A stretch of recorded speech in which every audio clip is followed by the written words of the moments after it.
Welcome to the Online Success Journey podcast, your opportunity to discover and learn from entrepreneurs like yourself.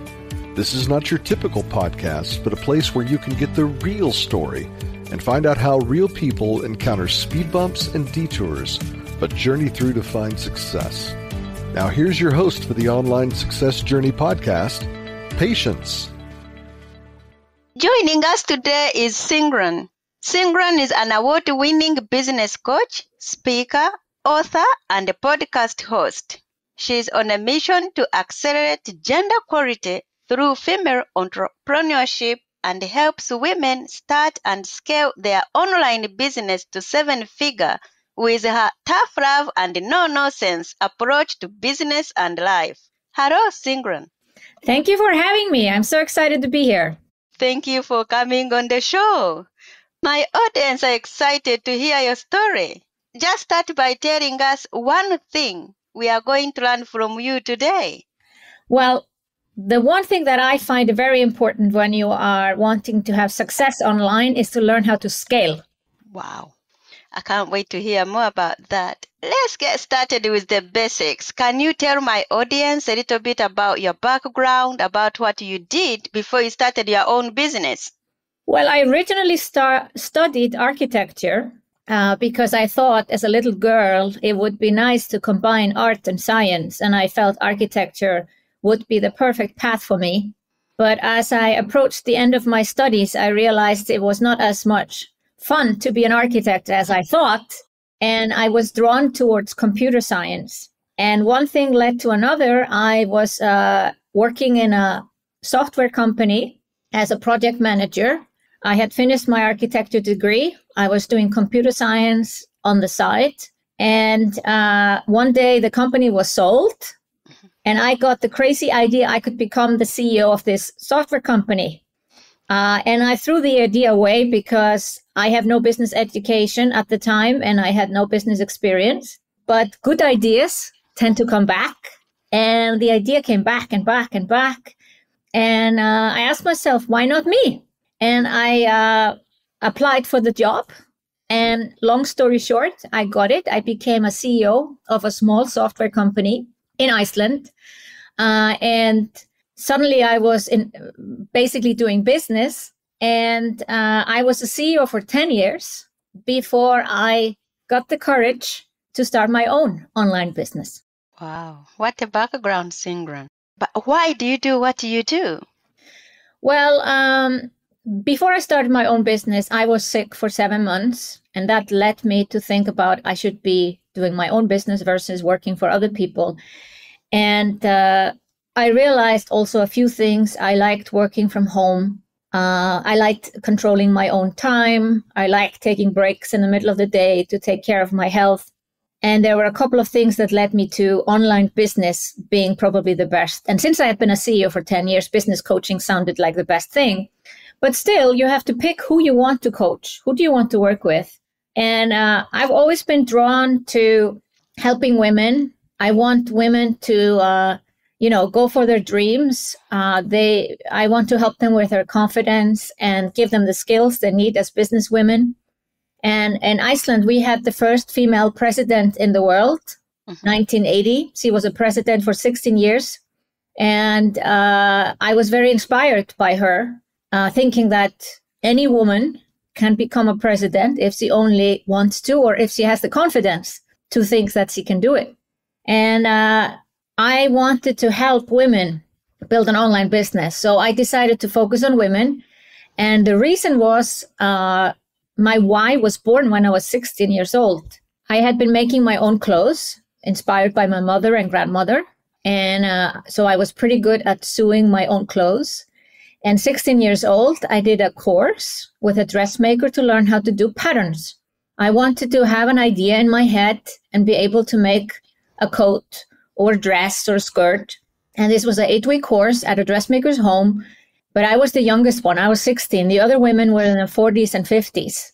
And we all had interest in sewing. But in the breaks, we sat down and we were telling each other about our lives.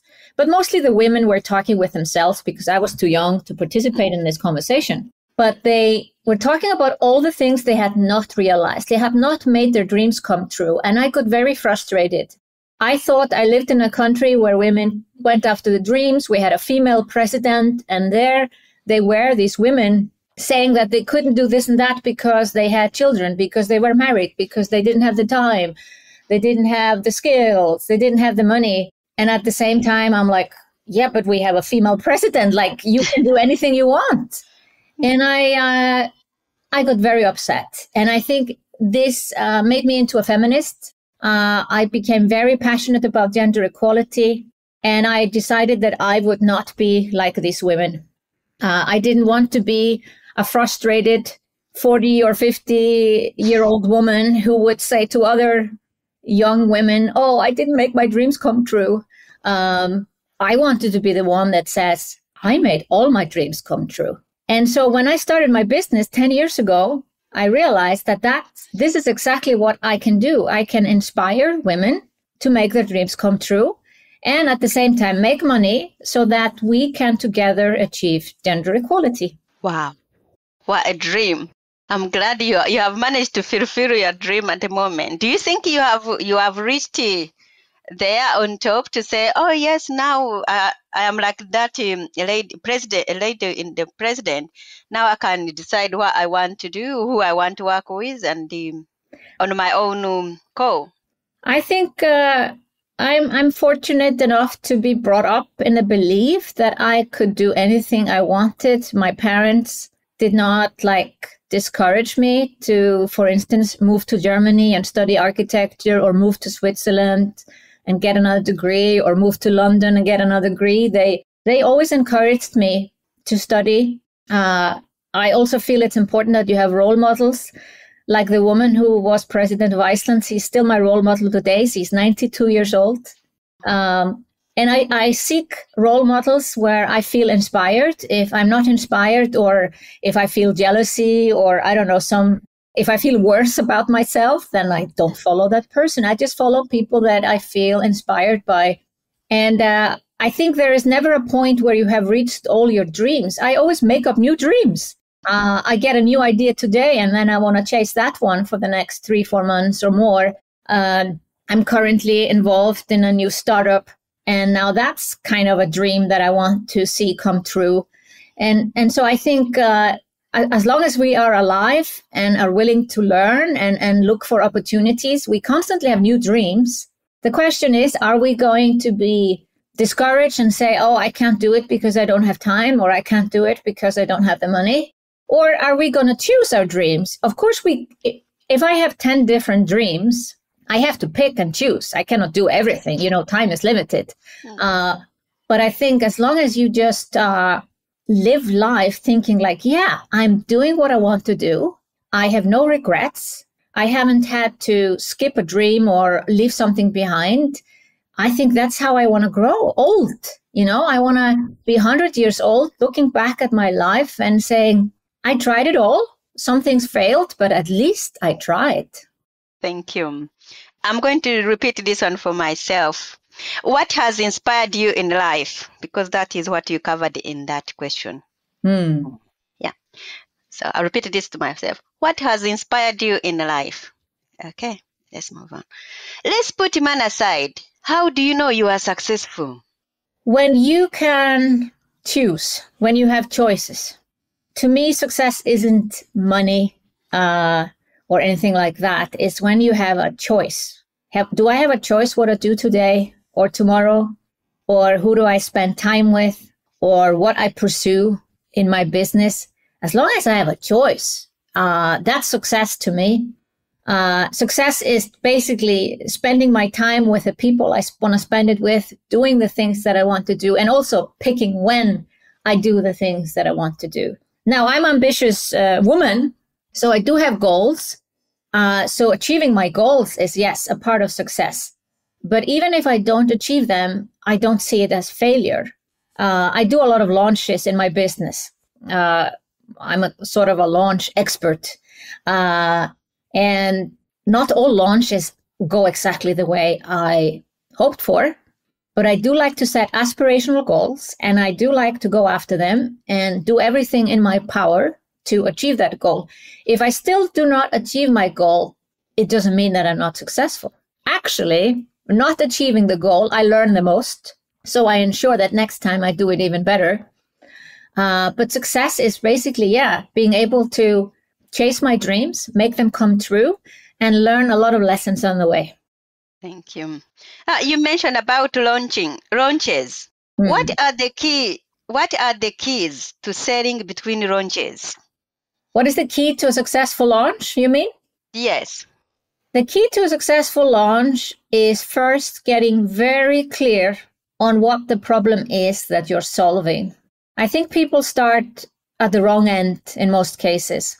They come up with some idea and they want to launch it. But first you have to look at the problem and the messaging around the problem. And for that, you need to really understand your ideal client. You have to possibly interview an ideal client to really be sure that whatever you want to launch is exactly what they want. And don't try to sell people something that they don't want to buy. So getting clarity on the problem, the ideal client that has this problem, and that your solution is exactly what they both need and want. Even more importantly, what they want. So once you have that, well, let's say you have a program already and you have verified that, yes, this is exactly the solution for my ideal client and it's solving a pressing problem and people are willing to pay for it. I always begin with the end in mind when I'm planning a launch or teaching my clients how to do a launch. And the end in mind is creating the offer. So the offer isn't just a sales page, but it's very helpful to write a sales page before you plan a launch. To go to the sales page and imagine you are your ideal client, what is the things that you need to see? And there are, there is a certain sales page structure that my clients follow. So I'm not going to go into details on that. But basically a sales page needs to answer all the questions that someone has about your program. It needs to be a compelling offer. And an offer isn't just like, oh, this is a 4-week course and blah, blah, blah. An offer can be so many different things. Is there any extra support? Are there any bonuses? Does the price go up? Is there a time limit when I can buy it, or can I buy it whenever? An offer includes all of it. So you have to have a good clarity. And what I tell my students is to write the sales page as the first step when you're planning your launch. Once the sales page is written, you can start to think, okay, what is a great launch training for people to go into before they will ever see the sales page? So is that a 3-day challenge, a 5-day boot camp? Is that a one-off webinar? There are many different methods. And what does your launch training need to do? It needs to show a piece of what you're selling. So for instance, if you're selling a membership, it's very good if your launch training shows community. If you have a Facebook group and people can spend a few days with you in a Facebook group, then you have shown them how amazing it is to be in your community. That's very helpful if you're selling a membership. The same way, if you're selling a video course where people are achieving something, it's great if they watch some videos where they see you maybe live. So a part of it is giving people the experience of what they will later have. You have to speak to their desires. People are buying a future version of themselves. That's essentially what we're buying.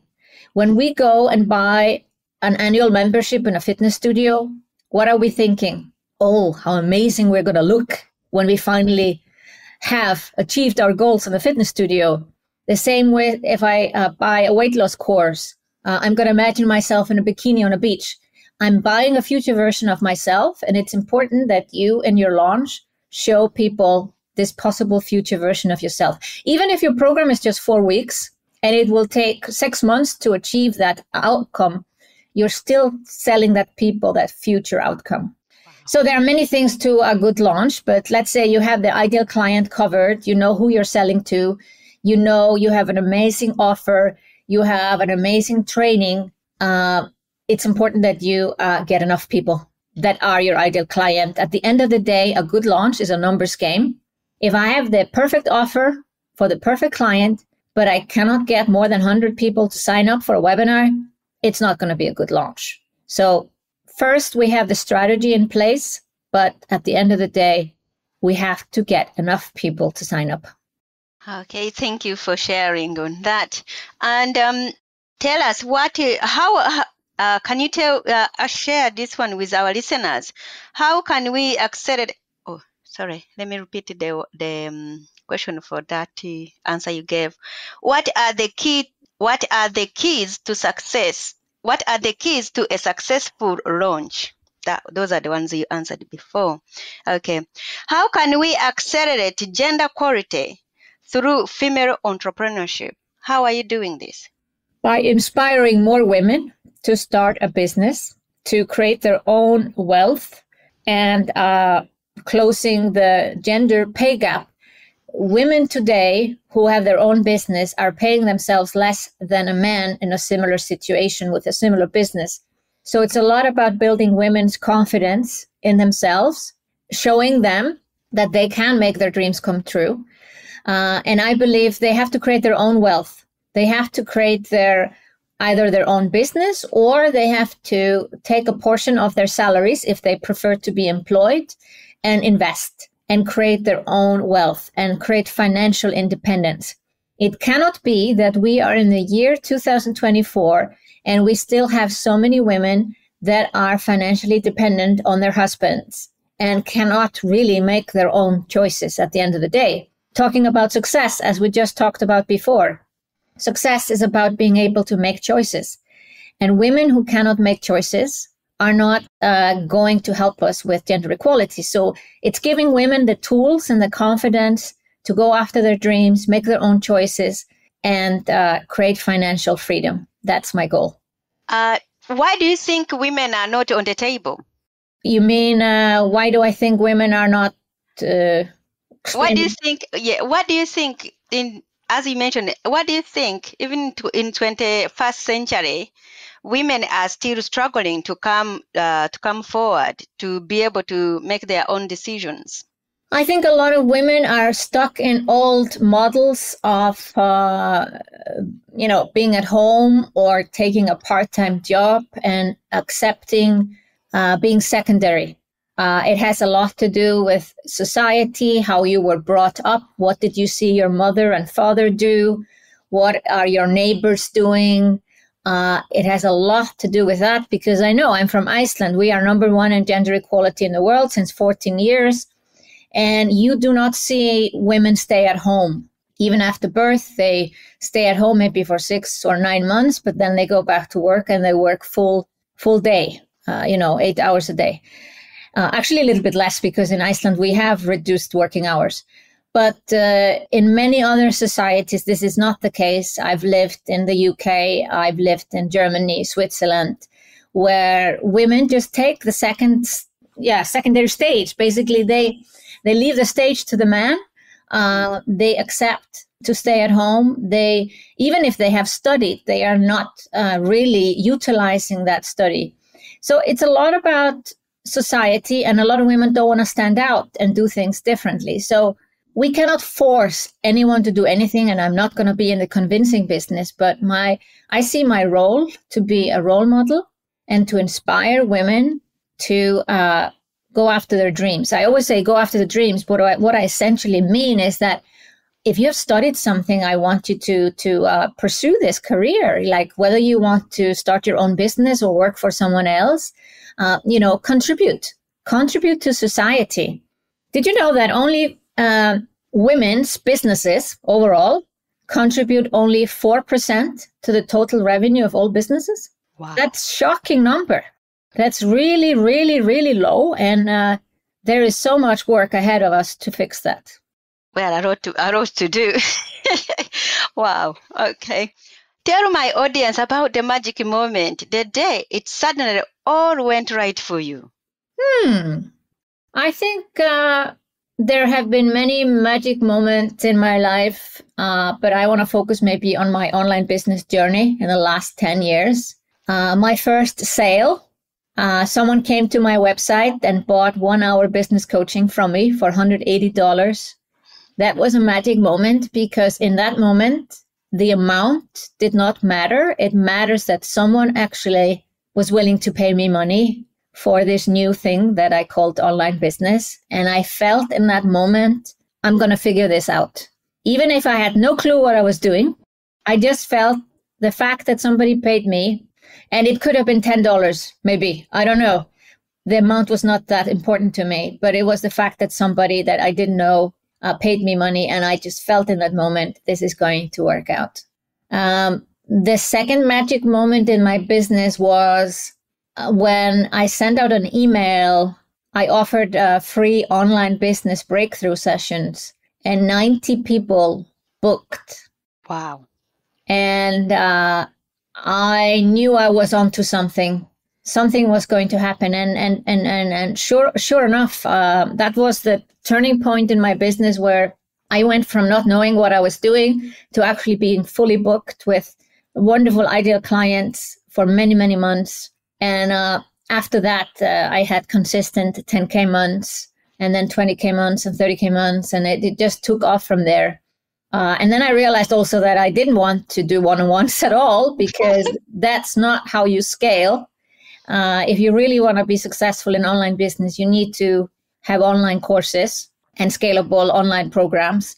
And it took me a while to start doing that. And so that I took that lesson for myself. And this is the first thing I teach my students, is to how to create an online course. Because at the end of the day, women in particular, we should not be selling our time. We should be selling value. Wow. What advice would you give to someone out there who's thinking about starting their own online business this year? Well, the first thing I mentioned a little bit before is that get clear on the problem you want to solve. Then figure out who might be the ideal client for that problem. Then do a survey with your ideal clients to figure out what is their biggest challenge. I also suggest interviewing a couple of people, minimum 3 people, because a survey and interviews are just 2 very different things. You might be asking the same questions, but when you actually listen to people and you listen to their words, then you really get it, what they want. And then I would go straight into offering a free 4-week online course on the topic that the people in the survey told you that they want help with. So don't invent the topic yourself. Let your ideal client tell you what they need and give it to them. And this is the process that I created in 2018. It's called Kickstart, Somba Kickstart. And 1.5 years ago, I wrote a book on it. And I am happy to give that book to your listeners so they can go through that process on their own. Wow.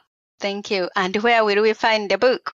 So it's sigrun.com/podcast-online-success-journey. So it's a little bit long title, but I'm sure you can add it to your show notes.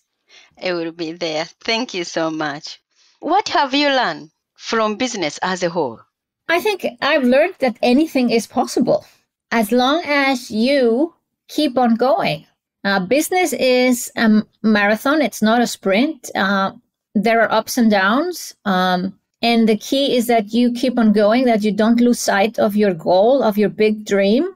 And what is a really good characteristic of an entrepreneur is perseverance, not to give up.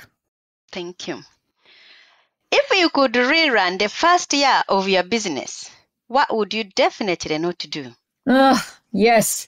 I wasted 9 months doing something that I call spaghetti marketing, which is not really knowing what I was doing, all over the place, no clear strategy. And this is frustrating when I look back, that I should have invested in myself, found a program that speeds things up and teaches me a clear strategy.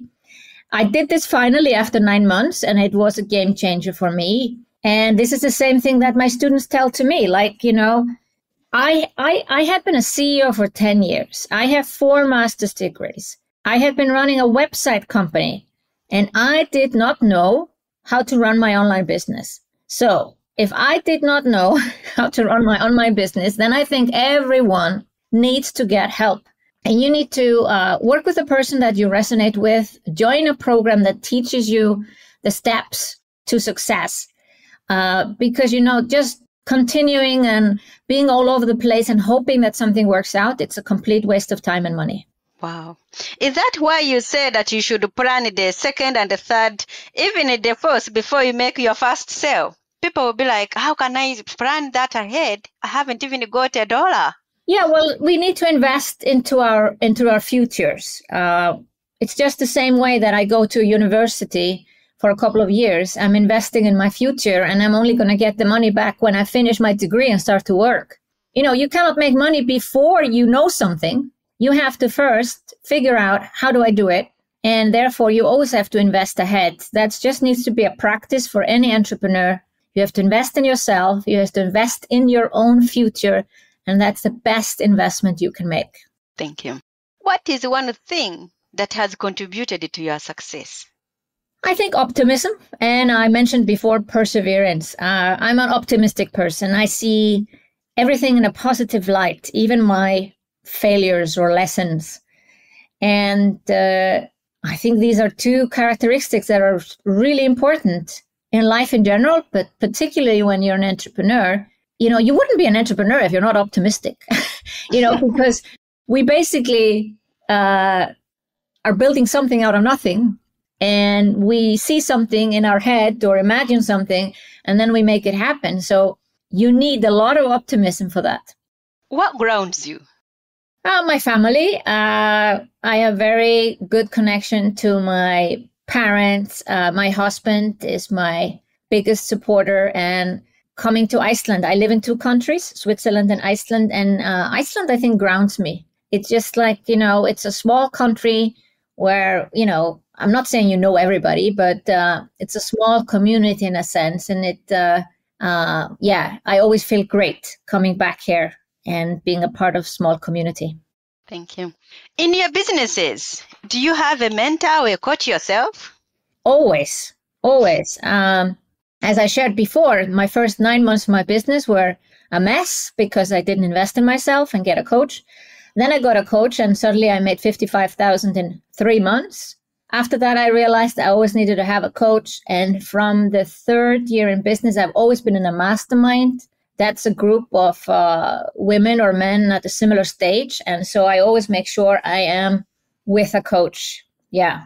I think, if you look at the best tennis players or golf players in the world, they will always have a coach. They have a coach for the technical training and they have a mindset coach. So they actually have two separate coaches, at least, if not more. And if you want to be successful in life, you cannot figure it out all on your own. So you should work with someone who is a couple of steps ahead of you. They've done the thing that you want to do, and then you can learn from them and you can skip some mistakes on the way. Let's talk about your business and tell us how can we join you? Well, my name is Sigrun, so you can find me on sigrun.com and everywhere on social media under the handle sigrun.com in one word. I think the best way for you, not just to get to know me, but also to think about how you can create a successful online business journey is to grab my book. It's normally paid on Amazon or on my website, but because you're listening to this episode, there is a special link for you to download the book for free. It is a short book, so it will take you maybe just 2 or 3 hours to read it. And it describes in detail the process on how you create a successful online course and start to make sales online. And it also has stories of women who have used this process and are now making $1 million. That's wonderful. But do you think anyone can do this? I think if you are impatient, if you give up easily, if you have a negative mindset, if you're not coachable, no, then you cannot. But if you are willing to learn, you're open-minded, you have perseverance, optimism, you have something you want to share with the world, yes, I think then you can do it. Thank you. There will be more from Sigrun in a moment. If you are encouraged by Sigrun's journey, please go to my website at onlinesuccessjourney.com. Now, Sigrun, I won't take you so long now. I'm just going to go through these quick questions, if you don't mind. Okay. Yeah, okay. Now, Sigrun, I would love for you to share more with my audience if you're up for it. Yes. Thank you. Do you like movies or reading books? I love to read, but the occasional movie I like as well. Which one would you think it is more? Oh, reading, definitely. I love to read. I read business books, but I also read fiction. I need crime fiction. Wow. Okay. Tell us, what is your favorite book that has some relevance to being an entrepreneur? My favorite business book is a book called Good to Great. Jim Collins is the author, and he wrote a book analyzing the 15 best companies at the time. They are not necessarily the 15 best companies today, but he wanted to analyze why are some companies great and better than other companies. And I loved his findings. One of it was the CEO, but also choosing the right people on your team. It was not necessarily the strategy, but it's a great book for anyone who wants to just learn about business. It doesn't have to be online business, but that's a fantastic book. Thank you. If your business was down to its last $100, how would you invest it? Oh, that's a good question. I think I would invest into Facebook ads. If you had a little note in your pocket, what would that be? Say that again. If you had a little note in your handbag, what would that be? A note. Yes. A note. What would be on the note? Believe in yourself. What do you feel? Do you feel like you succeeded or like you're only on the way? Oh, I think we're constantly on the way. I think there is no end to our journey. There is always more to come. Will you ever stop? I don't think so. I never know. I might start new businesses. I am working on the third business now. And so I think just starting more businesses, not necessarily online businesses, just having it in different areas, because I really love the process of a startup. And I think that's possibly. So I might pivot in what I do on a daily basis, become more like an investor than someone who does what I do now every day. But I wouldn't stop. No, never stop. Right. As we come to the end of our interview, what additional wisdom would you like to share with our listeners? I think it's a bit of a summary of our talk today is follow your dreams and believe in yourself. Remind us how we can connect with you. You can find me everywhere online with the handle Sigrun.com and my website Sigrun.com. And then you can also grab my book at Sigrun.com/podcast-online-success-journey. Thank you. Sigrun, it's been great having you here to share your online success journey with us. Thank you for having me. It's been a pleasure. You are welcome. Remember, success is a journey. Don't wait. Let's start the journey. Patience and Sigrun. This is not the end of the journey. We hope you've enjoyed listening to Patience and her guest and want you to know that there are hundreds of episodes available at onlinesuccessjourney.com. Patience would like to thank you for listening to the podcast, and she has a free gift for you on her website, including an audio compilation of her guests' best tips, uplifting stories, and even a bit of fun. Additionally, there are special clips of over 250 episodes that have never aired on the podcast and are only available to members of the Online Success Journey. Check the website and click on Join Now to get free and instant access. Of course, you know that listening to the journeys of others helps us each chart our own path. So make sure you're subscribed on the favorite platform you have to be notified as each new interview is posted. There are so many ways to stay connected to the Online Success Journey and listen in. And if you're enjoying the podcast, we appreciate your help in telling others. One of the best ways to share the benefit you get is to rate and review the podcast at Apple Podcasts and other sites. We appreciate your help and your willingness to share the journey. One last thing. If you're feeling a bit lost or overwhelmed on your own journey, Patience can help. Check out our coaching sessions on how to set goals and double your productivity while you're at the website. Working with Patience is a great way to get back on the right path. On behalf of Patience, and until next time, thanks once more for listening. It is our hope that this podcast will guide you on your own online success journey.